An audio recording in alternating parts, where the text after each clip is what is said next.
Rebondissement dans l'affaire Griveaux. L'artiste russe Piotr Pavlenski s'est rendu au tribunal correctionnel de Paris ce mercredi pour atteinte à l'intimité de la vie privée. Il était accompagné de sa compagne Alexandra de Taddeo, qui a choisi un look très décalé pour l'occasion. CIST dans une tenue pour le moins étonnante, à savoir une longue robe bleue à sequins, qu'Alexandra de Taddeo s'est rendue au tribunal correctionnel de Paris ce mercredi 28 juin 2023, aux côtés de son compagnon Piotr Pavlenski, tout de noir vêtu. Une information rapportée par l'AFP, qui rappelle que l'artiste russe de 39 ans et l'étudiante française de 32 ans comparaissaient pour avoir enregistré et publié, sans le consentement de Benjamin Griveaux, des vidéos à caractère sexuel qui ont entraîné sa démission à la campagne municipale et provoqué un scandale politique en février 2020. L'art contemporain détruit les zones de confort, a notamment déclaré Piotr Pavlenski, ajoutant que la liberté artistique devait être la plus grande valeur, avant de rentrer dans la salle d'audience remplie de journalistes et de public.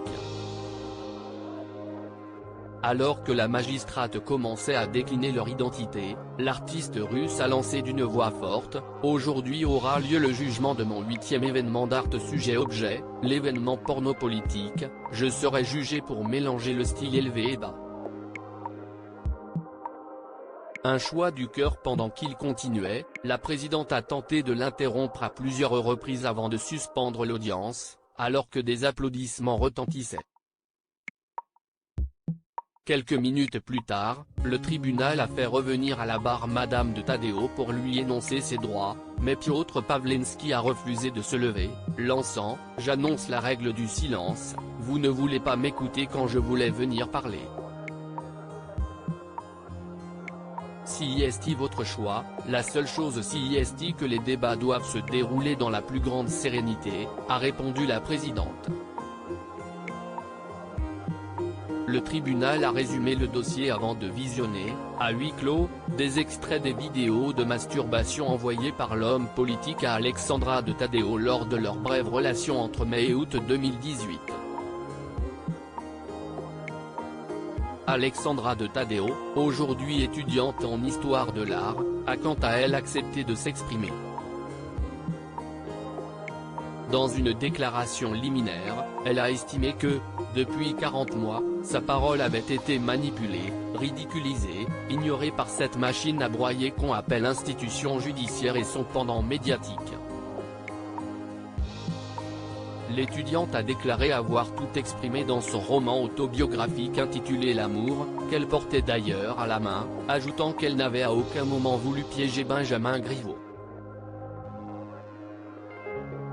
Si elle a conservé certaines vidéos envoyées par l'ex-porte-parole du gouvernement, c'était pour se protéger car il s'agissait d'une relation particulièrement déséquilibrée, a-t-elle fait valoir.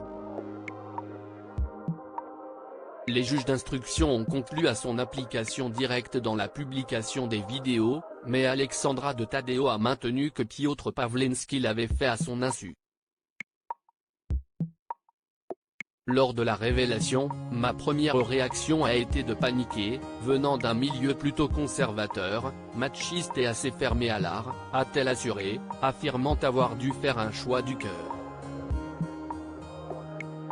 Aujourd'hui, je le vois comme une évolution dans toute la séquence artistique des événements de Piotr, a-t-elle expliqué.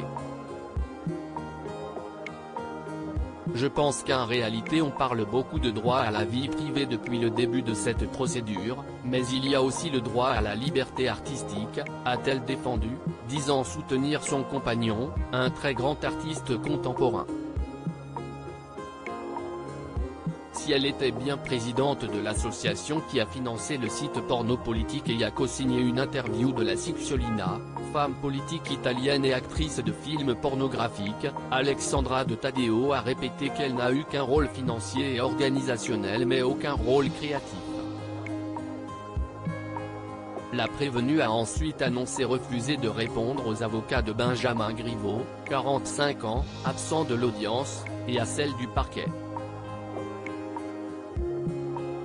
Durant de longues minutes tendues, les conseils de la partie civile ont posé tout de même leurs questions, l'une après l'autre, pointant des coïncidences, d'un ton souvent ironique. Maquiller ses agissements, ses délits et ses crimes en invoquant l'art, si est une imposture.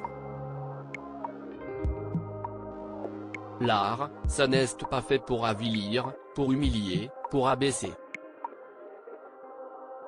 Ce n'est pas un instrument de terreur, ce n'est pas un instrument de torture, si est le contraire de cela, a lancé l'un des avocats du mari de Julia Minkowski, me Richard Malka.